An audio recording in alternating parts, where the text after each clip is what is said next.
Hello and welcome to the RANsquawk Weekly Wrap-Up video. I'm just going to take a moment to answer a couple of questions that you've sent into the desk this week for any US viewers. We hope you've had a good Thanksgiving holiday.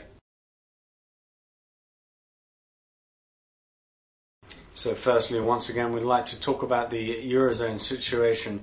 So over the last week or so, some of the real pickup in talk has been over Euro bonds. So towards the end of last week and the beginning of this week, it did seem to pick up some traction, the idea of having Euro bonds in particular. There was a story from EU, but also noting that it was gaining favour in Germany. However, just yesterday it was refuted by the German Chancellor Merkel. She came out and reiterated her stance that she was against the idea of Euro bonds, but it's definitely on the European agenda at the moment. It's also worth noting the Finnish Finance Minister is also against the idea of Euro bonds. However, it may gain a bit more credibility. This is largely after Wednesday's Bund auction, which showed a pretty terrible number in terms of the bid to cover, and also the incredibly high retention rate forced on the Bundesbank. So this is showing that perhaps German bonds are not quite as desired as they were a few months ago, and that the auctions in particular are proving troublesome to Eurozone states. So elsewhere, in terms of details for next week, the main event is an Eco-Finance Ministers meeting for Wednesday. However, it's unlikely that there's going to be any true details out of the Eurozone as to how they may try and resolve this European debt crisis. The main date to look out for is December the 9th. This is when the EC meets to decide on the Eurozone, and in particular we'll be looking out for any comments on that. So it's the 9th of December is the date when we're likely to see some firmer commitments as to the solutions on the Eurozone.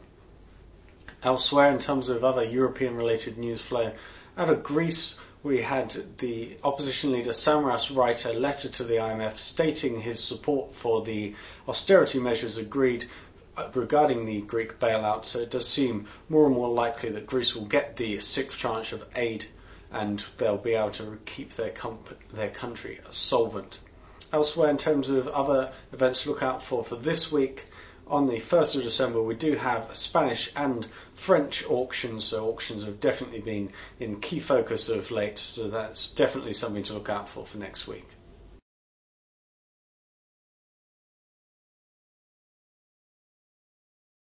So the other thing we'll take a look at is the situation going on in the US. In particular, we'll look at what's going on with the Super Committee. So this week has seen quite a sharp sell-off in US indexes. This is due to the lack of resolution between the two parties in the Super Committee over those $1.2 trillion in deficit cuts that needed to be agreed. So there was no real firm agreement, and in theory there should be an automatic deficit cuts agreed, but we're still lacking in any real further details, so it's definitely something that we'll keep a firm eye on next week after the US holiday season has blown over.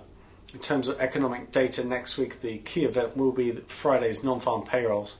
The early consensus at the moment is for 120,000, so it's positive 120,000 on the headline non-farm payroll number. So some of the reason for the positive early consensus has been due to the improving recent US initial jobless claims data that we've seen, so it does imply a figure around that kind of level.